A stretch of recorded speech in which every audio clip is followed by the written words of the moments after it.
Hai, halo sahabat pecinta catur, selamat datang kembali di Catur Talk Indonesia. Dan tentunya duel ini juga duel pertemuan yang paling ditunggu. Siapa lagi kalau bukan antara Grandmaster Magnus Carlsen menghadapi Grandmaster Daniil Dubov.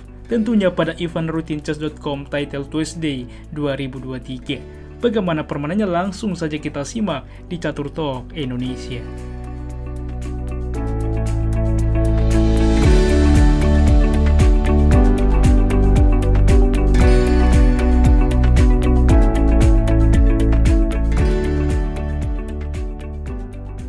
Baiklah teman-teman, lagi-lagi Magnus Carlsen memulai langkah pembukaan topnya khususnya pada Title Tuesday, yaitu dengan H4.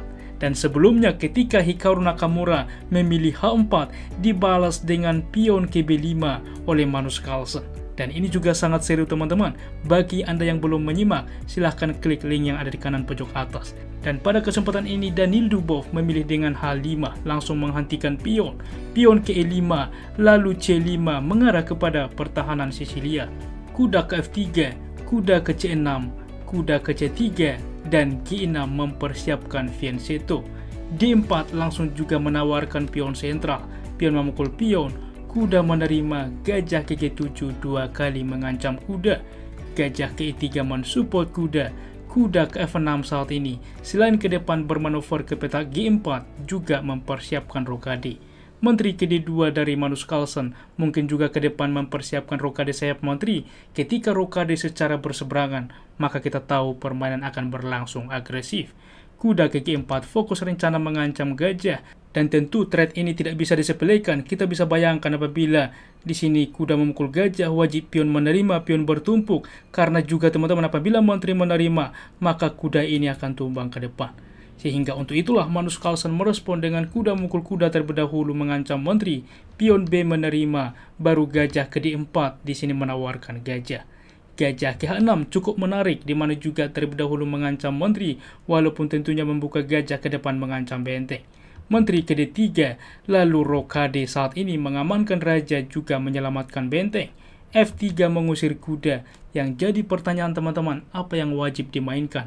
Ini penuh trik. Dubov memilih C5 dan ini opsi terbaik, mengorbankan pion, tetapi tentunya juga untuk membuka akses bagi kuda ke depan menyelamatkan diri. Karena seperti ini, apabila kuda mundur ke F6, masalahnya G4 teman-teman. Akan juga dibuka file raja, di mana juga memanfaatkan bahwa hitam sudah rokade langsung mengancam ke raja. Semisal pion memukul pion, maka E5 saat ini terlebih dahulu mengusir kuda. Kuda berpindah, maka H5 teman-teman. Kita bisa bayangkan apabila pion memukul pion membuka ke depan benteng mengancam gajah kuda. G5 rekomendasi, maka pion memukul pion di sini rokade ke depan dan cukup banyak tekanan terhadap raja, sehingga secara komputer pun di sini putih sedikit lebih baik. Oleh sebab itulah Daniil Dubov memilih dengan pion ke C5, maka gajah menerima. Lagi-lagi tidak langsung kuda berpindah, walaupun ini bisa teman-teman langsung ke sentral ke E5, tetapi menteri ke C7 terlebih dahulu. Ini tidak hanya mengancam gajah, juga ke depan ancaman terhadap petak G3. Pion juga langsung menerima kuda. Karena seperti ini, apabila gajah mundur kembali, maka menteri ke G3 skak. Raja wajib berpindah tentunya, kuda ke E5 menyelamatkan diri, mengancam juga menteri. Gajah ke F2 rekomendasi dari komputer kembali mengancam menteri hitam. Menteri ke F4, di sini menteri terancam dari kuda.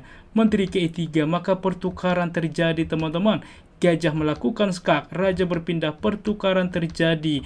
Dan inilah kira-kira posisi final, di mana endgame kuda dan juga benteng secara komputer pun komplit sebanding. Kita kembali ke partai aslinya. Dan oleh sebab itulah pada kesempatan ini dan pada posisi ini, Magnus Carlsen juga menawarkan pertukaran. Ia menerima kuda sehingga juga memberikan gajah, tentu menteri memukul gajah. Kuda ke D5 menempatkan di sentral, mendeskoneksikan juga teman-teman ketika pion memukul pion tidak menteri menerima. Untuk itulah kuda menghalangi. Gajah ke B7 mengaktifkan, maka pion memukul pion, gajah menerima kuda. Pion menerima membuka juga menteri teman-teman, ancaman terhadap pion G6. Maka benteng ke B8 cukup menarik, di mana ia tidak menghiraukan pion ini tetapi kembali mengancam pion B2. Inilah permainan blitz pada Super Grandmaster. B3 dan ini balasan terbaik. Karena apabila pancingannya langsung diterima pion memukul pion, masalahnya Dubov akan merespon dengan benteng memukul pion, bukan pion memukul pion, di mana ini akan sangat komplikatif. Walaupun pion memukul pion tempo skak, benteng menerima, menteri G6 skak, gajah menutup. Kita lihat ancaman juga terhadap pion ini ke depan, dan di sini pun hitam signifikan lebih baik. Oleh sebab itulah, Magnus Carlsen mencoba menyelamatkan pion dengan B3, maka E6 saat ini menawarkan juga pion. Gajah ke E2 pengembangan, maka pion memukul pion. Di sini raja ke F1 cukup penting teman-teman, mengamankan ke depan, menghindari juga ada tempo skak dari petak gelap tentunya. Benteng ke E8 langsung juga mengancam gajah, di mana apabila raja masih di E1, kita lihat benteng ini juga langsung mengampin gajah. Maka benteng ke H3 bermanuver tentunya, benteng ke E5, pion memukul pion, pion memukul pion, open skak, benteng menutup, dan benteng ke F5. Raja juga ke petak G7 adalah rekomendasi dari komputer, tetapi benteng ke F5 langsung juga menumpuk benteng menekan. Maka tentu saat ini G4, benteng memukul benteng skak, pertukaran gajah menerima, gajah ke G7 mengancam benteng. Di sini tidak mungkin menteri menerima pion tempo skak, karena menteri memukul menteri. Kita ingat bahwa gajah sedang dipin. Benteng ke D1 saat ini tentunya menekan pion juga. Menteri ke E7 mengancam pion, maka raja ke G2 melepaskan pinan sehingga gajah ke depan memukul pion tempo skak, dan D4 teman-teman. Karena seperti ini, mengapa bang tidak diterima dengan menteri memukul pion H4? Karena benteng ke H1 mengancam menteri. Kemanapun menteri melangkah, cukup logis tentunya menteri ke G5. Masalahnya, menteri akan memukul pion skak, memaksa pertukaran tentunya tempo skak. Kita lihat, file H dikuasai benteng. Benteng menutup saat ini, maka benteng ke F1, benteng hitam akan tumbang. Signifikan bahwa di sini putih menang telak. Kita kembali teman-teman, oleh sebab itulah masih dicoba oleh Daniil Dubov D4, maka benteng ke F1 langkah yang cukup menarik. Lagi-lagi apabila tergoda memukul pion G6, masalahnya inilah pancingan dari Daniil Dubov karena benteng bisa memukul gajah, di mana raja menerima, membuka juga akses menteri ke E3 skak, dan ini akan terjadi langkah repetition ke depan. Di sini juga melakukan skak, benteng tumbang, dan putih pastinya akan melakukan langkah repetition.